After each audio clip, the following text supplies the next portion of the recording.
என் அன்பான மகனே, செல்லமான மகளே, தேவன் எப்படி பேசுவார்? தேவனுடைய சத்தத்தை எப்படியெல்லாம் கேட்க முடியும்? இன்று இந்த கேள்விக்கு பதில் சொல்ல வந்திருக்கிறேன். பல விதங்களில் தேவன் உன்னோடு பேசுவார். என் வார்த்தையை பல விதங்களில் உன்னிடம் கொண்டு வந்து சேர்ப்பேன். ஆதாம் ஏவாளோடு தேவன் நேரடியாக பேசினார். பழைய ஏற்பாட்டின் காலத்தில் தேவன் தீர்க்கதரிசிகள் மூலமாக பேசினார். தூதர்கள் மூலமாகவும் தேவன் பேசுவார். பின்பு வார்த்தையாக இருக்கிற நானே மனிதனிடத்தில் மனிதனாகவே வந்தேன். நான் பரலோகம் போன பின்பு உங்களுக்கு வேறொரு தேற்றவாளனை தருவேன் என்று சொன்னேன். அந்த தேற்றவாளன்தான் பரிசுத்த ஆவியானவர். பரிசுத்த ஆவியானவரின் மூலமாகவும் தேவன் பேசுவார். மற்ற மனிதர்கள் மூலமாகவும் தேவன் பேசுவார். கனவுகளின் மூலமாகவும் தரிசனங்களின் மூலமாகவும் தேவனுடைய சத்தத்தை நீ கேட்க முடியும். சில நிகழ்வுகள் உன் வாழ்வில் நடக்கும், அதன் மூலமாகவும் தேவன் பேசுவார்.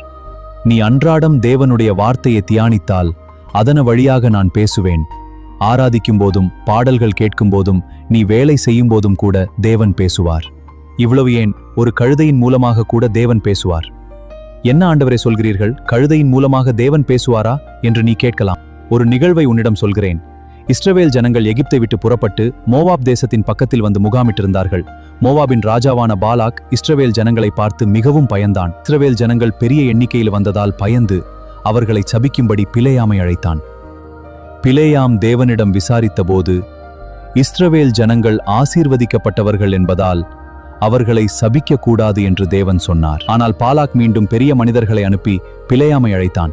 தேவன் அனுமதித்தபடி பிலேயாம் தன கழுதையின் மேல் ஏறி புறப்பட்டான். வழியில் தேவனுடைய தூதன் வாளுடன் நின்று கொண்டிருந்தான். ஆனால் பிலேயாமுக்கு தூதன் தெரியவில்லை. அவனுடன் இருந்த கழுதைக்கு மட்டும் தூதன் தெரிந்தார். கழுதை வழியை விட்டு வயலுக்குள் விலகியது. பிலேயாம் கோபத்திலே அதை பின்புறமாக அடித்தான். மறுபடியும் குறுகிய வழியில் தூதன் நின்றபோது கழுதை சுவருக்கு நெருக்கமாகச் சென்றது. மூன்றாவது முறையாக வழியே இல்லாத இடத்தில் தூதன் நின்றபோது கழுதை கீழே படுத்துக்கொண்டது. பிலேயாம் மிகுந்த கோபத்துடன் அதை பலமாக அடித்தான். அப்போது தேவன் அந்த கழுதையின் வாயை திறந்தார். கழுதை பிலேயாமிடம், நான் உனக்கு என்ன செய்தேன்?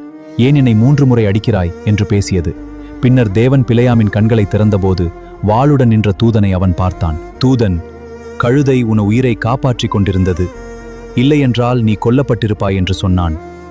பிலேயாம் தன்னுடைய தவறை உணர்ந்து மனந்திரும்பினான். பின்னர் பாலாகை சந்தித்தபோது இஸ்ரவேல் ஜனங்களை சபிக்கும்படி பாலாக் எவ்வளவு முறை கேட்டாலும் பிலேயாமின் வாயில் தேவன் வைத்தது சாபம் அல்ல, ஆசீர்வாதமாகவே இருந்தது. இந்த சம்பவம் ஒரு முக்கியமான உண்மையை காட்டுகிறது. தேவன் மனிதர்கள் மூலமாகவும் தூதர்கள் மூலமாகவும் மட்டுமல்லாமல் தேவையான நேரத்தில் ஒரு கழுதையின் மூலமாகவும் கூட ஒரு மனிதனுக்கு எச்சரிக்கை கொடுக்க முடியும். தேவன் பேசும் வழியே மனிதர்கள் வரையறுக்க முடியாது. என் பிள்ளையே, நீயும் என சத்தத்தை எப்போதும் கேட்டுக்கொண்டே இருக்க வேண்டும். மீண்டும் நாளை சந்திப்போம். Bless you my child. Love you so much.